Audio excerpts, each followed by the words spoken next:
जय जय जय महिमल बाबा जी, जय जय जय महिमल बाबा जी, जय जय जय महिमल बाबा जी, जय जय जय महिमल बाबा जी, जय जय जय महिमल बाबा जी।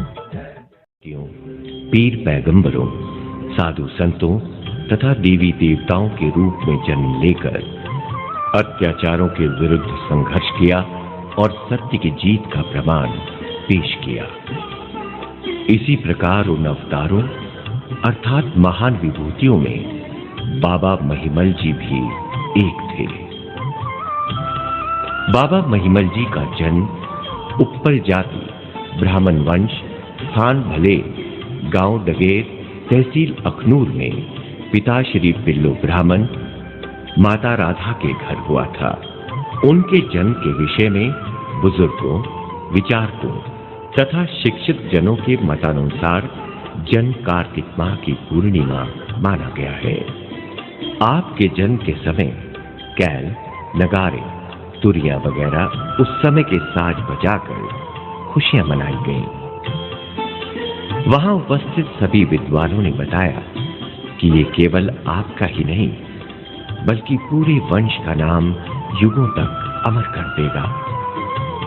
5 वर्ष की आयु में ही इन्होंने शिक्षा लेना आरंभ किया और 12 वर्ष की आयु में ही पूरी शिक्षा प्राप्त कर ली। उनका मूल पेशा जमींदारी था। वो एक पक्के और सच्चे किसान थे। वो दुखियों से सहानुभूति रखते थे और परोपकारी थे। जुल्म जबर के खिलाफ आवाज उठाने में कभी भी पीछे नहीं हटते थे। तब सामंतवादी जुल्मों का बाजार गर्म था, जागीरदारों का राज्य था। इस प्रथा के अधीन गरीब किसानों पर अनेक प्रकार के कष्ट ढाए जाते थे। किसान जागीरदार के विरुद्ध आवाज उठाने में असमर्थ था। ऐसे ही काल में बाबा जी ने देवताओं की धरती जम्मू की तहसील अखनूर में कालीधार डुग्गर की पवित्र देवताओं की धरती को धन्य किया। जय जय जय महिमल बाबा जी, जय जय जय महिमल बाबा जी, जय जय जय महिमल बाबा जी, जय जय जय महिमल बाबा जी, जय जय जय महिमल बाबा जी। बाबा जी ने अपने जन्म स्थान से कुछ ही दूरी पर नाथल नाम के गांव में एक बंजर भूमि को देखकर विचार किया कि कुछ मेहनत करके यहाँ भी फसल उगाई जा सकती है और अपनी गाय, बैल तथा भैंसों वगैरह के लिए चारा और पानी भी प्राप्त किया जा सकता है। यही सोचकर उस जमीन के जागीरदार, जिसका नाम पुआला सहनिया था, उसके दरबार में हाजिर हुए। जागीरदार का मुनीम, जो लिखा पढ़ी का काम करता था, उसने पुआला सहनिया के भाई मुगत सहनिया के द्वारा प्रार्थना पत्र पेश करवाकर पैदावार का 4था भाग देना स्वीकार कर लिया। बाबा जी ने इकरारनामा लिखवाकर जागीरदार के हस्ताक्षर करवा लिए। इसके उपरांत अपनी गायें, भैंसें और बैल वगैरह लेकर गर्मी के दिनों में ही नाथल के स्थान पर जा पहुंचे। वहां की बंजर जमीन से बैर के पौधों तथा सरूट वगैरह को उखाड़कर उस सख्त भूमि पर सख्त मेहनत करते भूमि को फसल उगाने वाली भूमि के योग्य बनाना शुरू कर दिया। अपनी मेहनत से बाबा महिमल जी ने जमीन को पैदावार देने के योग्य बना डाला। कार्तिक माह था। जब कनक के बीज बोना शुरू हो गए तो बाबा जी ने भी बीज लेकर कनक को बोना शुरू कर दिया। सबसे अनोखी बात ये थी कि बाबा जी जब आगे आगे बीज लगाते जाते तो कनक पीछे पीछे उगना शुरू हो जाती। जैसे ही फसल कुछ बड़ी हुई तो बाबा जी की कनक की फसल की चर्चा चारों ओर फैलना शुरू हो गई कि इस किस्म की फसल इलाके में कहीं भी नहीं थी। आने जाने वाले सभी लोगों के मुंह से ऐसी बातें निकलती रहती। ये खबर जागीरदार तक भी पहुंची। जय जय जय महिमल बाबा जी, जय जय जय महिमल बाबा जी, जय जय जय महिमल बाबा जी, जय जय जय महिमल बाबा जी, जय जय जय महिमल बाबा जी, जय जय। इस पर लालच में आकर ग्वाला सहनिया ने आधा भाग लेने की ठान ली और उनका मन लालच से भर गया। बाबा जी से चौथे भाग के स्थान पर आधा भाग मांगना शुरू कर दिया। इसी बात पर झगड़ा शुरू हुआ कि चौथे भाग करके आधा लेने की मांग करना अन्याय नहीं तो और क्या है। कई बार सभाएं, कमेटियां वगैरह समझौते के लिए की गई, फसल काटकर इकट्ठी कर दी गई, पर बिना बात बने बालियां और भूसे दाने का अलग करना असंभव सा कार्य बन गया। ग्वाला सानिया ने भी आधा भाग लेने की लालच भरी बातों पर अड़कर ठान ली और उस बात से टस से मस ना हुआ। पंचों वगैरह की बात भी किसी हद तक सिरे ना चढ़ पाई। बाबा जी जागीरदार के घर सौगात के रूप में दूध या दही के बर्तन भर भर के ले जाते और अपनी की हुई लिखित बात पर बने रहने के लिए प्रार्थना करते रहे। इसी प्रकार एक दिन फिर जब बाबा जी ने अपनी मां राधा से भोजन बनाने के लिए प्रार्थना की और कहा कि मैंने दोबारा सभा करवाकर फैसला करवाना है। भलेल में बाबा जी के घर के पास ही एक अति सुंदर पूरे वर्ष बहने वाली एक नदी थी। पहाड़ियों के पत्थरों से कलकल की आवाज करती हुई इस नदी का दूध जैसा सफेद पानी है। इसे दूध गंगा के नाम से भी जाना जाए तो संगतहीन ना होगा। उसी नदी से पानी लाकर भोजन बनाना और स्नान करने के लिए पानी प्राप्त करना आवश्यक था। माताजी ने पानी थोड़ी दूर पर होने के कारण बाबा जी को कहा कि यहाँ कहाँ गंगा बह रही है। जब प्रभात होगी तो सोचूंगी, नहाकर रोटी बनाऊंगी। आपका फैसला तो होता नहीं, ना ही घर के काम करते हो और ना ही हमें करने देते हो। दूसरे दिन प्रभात होते ही बाबा जी ने पास बहने वाली बड़ी नदी, जहां रोज स्नान वगैरह करते थे, वहां से एक कूल निकालकर पानी को अपने आंगन में बहा दिया। जय जय जय महिमल बाबा जी, जय जय जय महिमल बाबा जी, जय जय जय महिमल बाबा जी, जय जय जय महिमल बाबा जी, जय जय जय महिमल बाबा जी। उस कूल के पानी को अपने इष्ट देव और गंगा माँ को याद करके फूंक मारी तो वो पानी दूध जैसा निर्मल हो गया। वो पानी आज भी देखने में निर्मल दूधिया है। उसी कूल का पानी आज भी उधर खेतों को दिया जाता है, जिससे वहां हर किस्म का धान और सब्जियां वगैरह उगाई जाती है। इस प्रकार बाबा जी ने माँ की बात को एक ही दिन में पूरा कर दिया।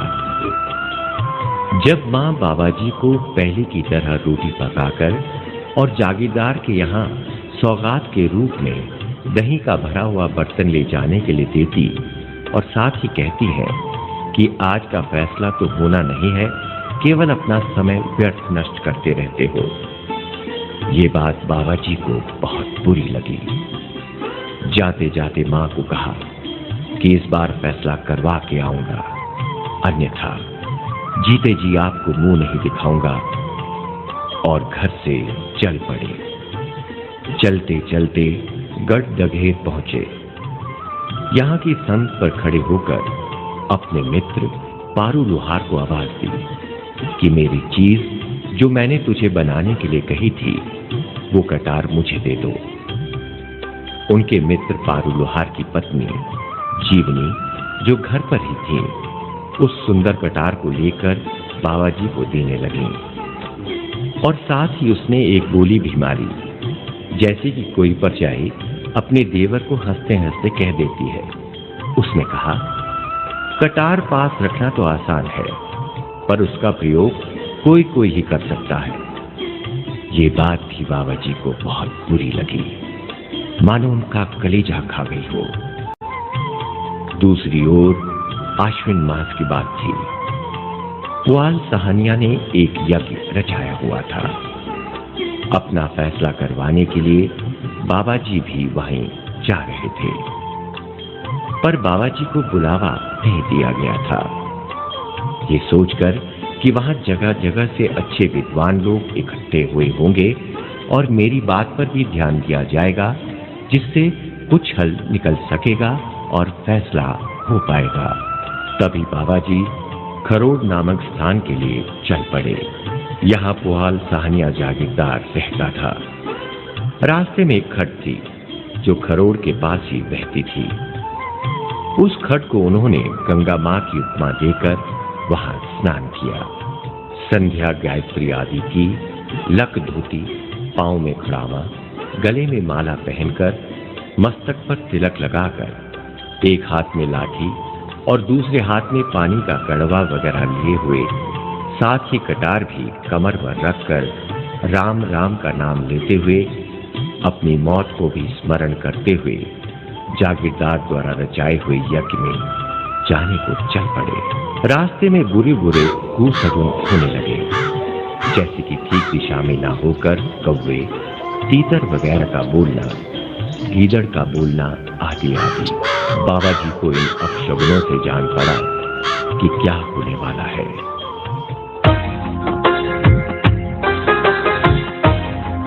जय महिमल बाबा, जय महिमल बाबा।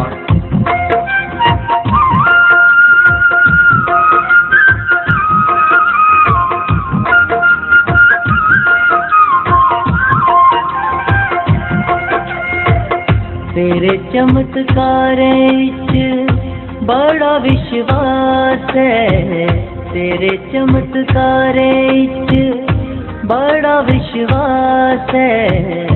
बाबा तेरी आस है, बाबा तेरी आस है, बाबा तेरी आस है, बाबा तेरी आस है। गला कर सीधे कन्ने नीला घास है, गला कर सीधे कन्ने नीला घास है। बाबा तेरी आस है, बाबा तेरी आस है, बाबा तेरी आस है, बाबा तेरी आस है। पुआल सानिया के दरबार में पहुंचते ही उन्होंने रानी देखी, जिसका नाम सुहली था। वो बहुत ही पढ़ी लिखी और वेदज्ञाता थी। रानी ने आगे बढ़कर बाबा जी को प्रणाम किया और उस द्वारा लाई हुई सौगात को स्वीकार कर लिया। दूसरी ओर चुगलखोर लोगों ने बाबा जी पर रानी के साथ अच्छे संबंध ना होने का लांछन लगाया। बात चलने पर सभी उपस्थित जन और बुद्धिमान लोग भी राजा को बाबा जी से समझौता करने के लिए और बाबा जी को कुछ भूमि भी देने को कहने लगे, मगर जमींदार ने उनकी बात नहीं मानी। इस पर सभी ब्राह्मण लोग यज्ञ में बिना खाए ही घर वापस जाने को तैयार हो गए। जाते हुए जाने वाले लोगों को राजा ने कहा कि यदि तुम लोगों ने मेरे राज्य में रहना है तो वापस आ जाओ, और इस ब्राह्मण को भी 2 रोटियां और खीर का डूना दे दो, ताकि यज्ञ में से वृद्धा भूखा ना जाए। जागीरदार के भय से डरकर लोग वापस आकर यज्ञ में खाना खाने बैठे ही थे कि बाबा जी ने ऐसा भोजन खाना अच्छा ना समझते हुए उधर पास ही खेत में बोड़ के वृक्ष पर चढ़कर, जिसको वो अपनी जन्म देने वाली माँ से तुलना की कि एक माँ के दूध की 32 धारें पी हुई है, और ये दूध तो मेरी धर्म की माँ है उसका है।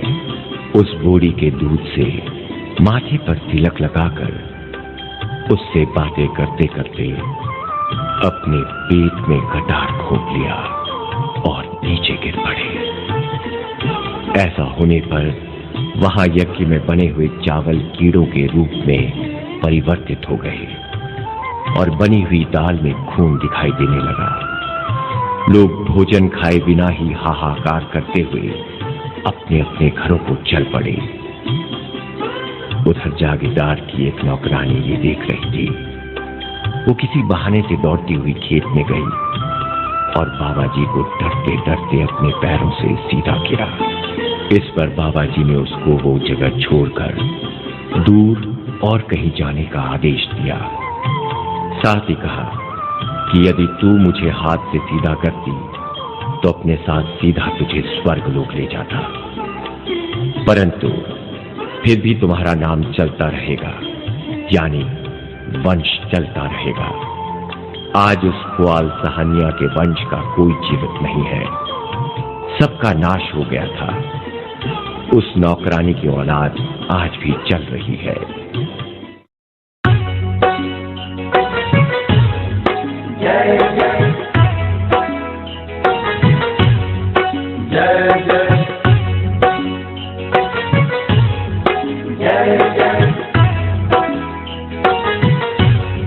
जय जय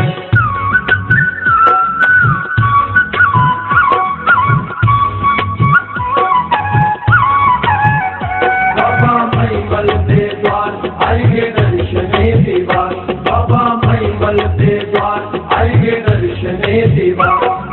ज्योत जगदी तेरी ज्योत जगदी, तेरे द्वार बाबा शरदा दी ज्योत जगदी। बाबा महिमल के द्वार आएंगे दर्शने दीवार, बाबा महिमल के द्वार आएंगे दर्शने दीवार। बाबा जी की जाति के लोग जब उन्हें इस घटना का पता चला तो दौड़ते हुए वहां पहुंचे। उन्हें वहां से उठाकर डगेर ले आए। उनकी मां को भी खबर दी गई, पर मां को मुंह जीवित दिखाना ना चाहकर डगेर में बाबा जी ने अपनी जाति के लोगों को कुछ निर्देश दिए, जैसे वहां समाधि बनाने के लिए समाधि के स्थान के पास बोर्ड का वृक्ष लगवाने, जिस पत्थर में वो वास रखेंगे वो पत्थर और जिस कटारी से बलिदान दूं वो एक सुंगली के रूप में तैयार करवा कर रखना। हर फसल के बाद मेरे नाम का एक भंडारा करना इत्यादि आदेश देकर उन्होंने अपने ही हाथ से कटार निकालकर अपने प्राण दे दिए। उधर जब मां पहुंची तो प्राण छोड़कर अमर शहीद हो चुके थे। आज डगेर के स्थान पर उसी जगह बाबा जी की समाधि का मंदिर बना हुआ है। उनके बताए हुए पत्थर से ही मूर्ति बनवाई हुई है। उसी कटार से बनी हुई संगुली, जिसे बड़ी सुंगल के नाम से पुकारा जाता है, देखने को मिल सकती है। एक बहुत बड़ा बोड़ का वृक्ष भी है। समाधि के आंगन में एक अति सुंदर और पवित्र तालाब है। यहाँ के पानी से प्रतिदिन मूर्तियों को स्नान करवाया जाता है और लोग पीने के काम भी लाते हैं। बुजुर्गों ने सोच समझकर हर वर्ष हर फसल के बाद माह जून की पूर्णिमा और माह दिसंबर की पूर्णिमा को एक बहुत बड़ा मेला शुरू कर दिया। यहाँ एक बहुत बड़ा भंडारा होता है। लाखों की संख्या में लोग एकत्रित होकर बाबा जी के इस डगेर की मुख्य समाधि पर अपनी श्रद्धांजलि भेंट करते हैं और भंडारे में शामिल होते हैं। यहाँ मेला एक बहुत बड़े किसान मेले का रूप धारण कर चुका है, जिससे आपसी भाईचारे, अखंडता, राष्ट्रीयता और स्नेह तथा प्यार की भावना के दर्शन होते हैं।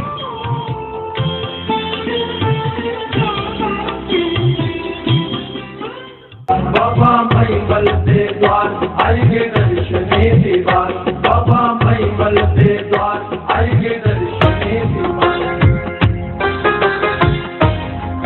जय महिमल बाबा, जय महिमल बाबा।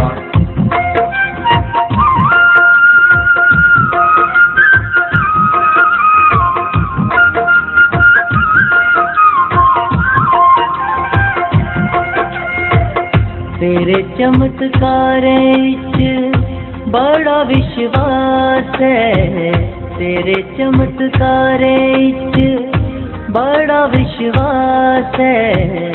बाबा तेरी आस है, बाबा तेरी आस है, बाबा तेरी आस है, बाबा तेरी आस है।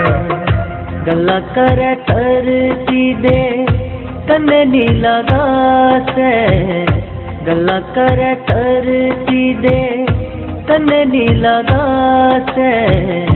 बाबा तेरी आस है, बाबा तेरी आस है, बाबा तेरी आस